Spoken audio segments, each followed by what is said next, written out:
അങ്ങനെ മലപ്പുറം സുൽത്താനും വീണു, തവനൂർ സുൽത്താനും വീണു. എന്തെല്ലാമായിരുന്നു ഹുങ്ക്. മലപ്പുറം കത്തി, ആറ്റം ബോംബ്, മിഷീൻ ഗൺ എല്ലാം തൂറ്റി.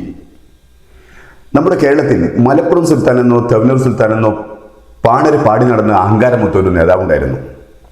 അങ്ങേര് തോറ്റ് പണ്ടാരമടങ്ങി അഹങ്കാരം നശിച്ചിരിക്കുന്നു. ഇന്ന് മനസ്സിലായില്ലല്ലേ? അഹങ്കാരമൊത്ത് സ്വർഗത്തെയും ദൈവത്തെയും വെല്ലുവിളിച്ച കളിയാക്കിയ KT ജലീൽ തലകുത്തി വീണിരിക്കുന്നു. ഒരുപാട് ഉയരത്തിൽ നിന്നും വീണതുകൊണ്ട് നട്ടൽ വരെ പൊട്ടിയെന്നാണ് കേൾവി. നിങ്ങൾ ഓർക്കുന്നുണ്ടാവും, 2026 ഇലക്ഷന് മുമ്പേ മാധ്യമങ്ങൾ നൽകിയ ഒരു ബൈറ്റുണ്ടായിരുന്നു. ഞാനിനി മത്സരരംഗത്തേക്കില്ലെന്നും 4 തവണ തുടർച്ചയായി ജയിച്ച മറ്റാരുടെ ഇടതുപക്ഷത്തെന്നും മാത്രമല്ല തൻ്റെ ആത്യന്തിക ലക്ഷ്യം ഇനി സ്വർഗമാണെന്നുമായിരുന്നു. എന്നാൽ ഇതേ KT ജലീൽ ദൈവത്തെ നിന്ദിച്ചുകൊണ്ട് പറഞ്ഞ നിഷേധ വാക്കുകളും ഉണ്ടായിരുന്നു. ഗാന്ധിജിക്കും AKജിക്കും EMSനുമൊന്നും ലഭിക്കാത്ത സ്വർഗം തനിക്ക് വേണ്ടെന്ന്.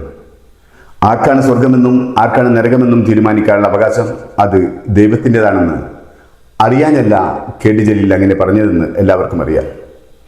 എന്നിട്ടും അങ്ങനെ പറഞ്ഞെങ്കിൽ അത് തികഞ്ഞ അഹങ്കാരവും താനൊരു യാഥാസ്ഥിക മുസ്ലിം അല്ലെന്ന് മറ്റുള്ളവരെ ബോധ്യപ്പെടുത്താനുള്ള തിടുക്കവുമായിരുന്നു.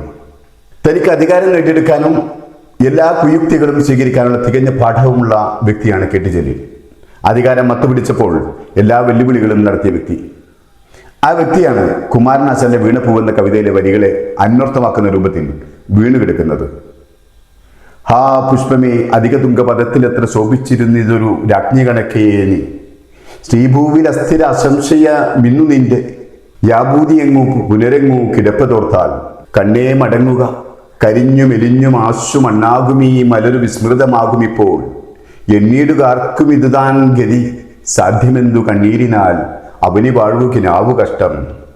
കുമാരനാശാന്റെ വീണപൂവ് പോലെ KT ജലീൽ അധിക തുങ്കത്തിൽ ശോഭിക്കാൻ തുടങ്ങിയത് 2006 കുറ്റിപ്പുറം നിയോജക മണ്ഡലത്തിൽ നിന്ന് ലീഗിന്റെ അനിഷേധ്യ നേതാവ് PK കുഞ്ഞാലിക്കുട്ടിയെ 2467 വോട്ടുകളുടെ ഭൂരിപക്ഷത്തിന് തോൽപ്പിച്ച് MLA ആയപ്പോഴായിരുന്നു. പിന്നീട് അങ്ങോട്ട് അഹങ്കാരത്തിന്റെ ജയത്രയാത്രയായിരുന്നു. പിന്നീട് തവനൂർ നിയോജക മണ്ഡലം നിലവിൽ വന്നപ്പോൾ 2011 6854 വോട്ടിന്റെ ഭൂരിപക്ഷത്തിൽ കോൺഗ്രസിന്റെ VV പ്രകാശിനെ തോൽപ്പിച്ചു വീണ്ടും MLA ആയി. അതിനുശേഷം 2014 കോൺഗ്രസിന്റെ തന്നെ ഇഫ്തിഖാറുദ്ദീൻ മാസ്റ്ററെ 17,064 വോട്ടിന്റെ ഭൂരിപക്ഷത്തിൽ തോൽപ്പിച്ച് അഹങ്കാരത്തിന്റെ ചവിട്ടുപടി വീണ്ടും കയറി. പിന്നീട് 2021 കോൺഗ്രസിന്റെ തന്നെ ഫിറോസ് കുന്നംപറമ്പിലിനെ 2564 വോട്ടിന്റെ ഭൂരിപക്ഷത്തിൽ തോൽപ്പിച്ച് വീണ്ടും MLA ആയി. അങ്ങനെ 3 തവണ തുടർച്ചയായി തവനൂരിന്റെ MLAയും 1 തവണ കുറ്റിപ്പുറത്തിന്റെ MLAയുമായി.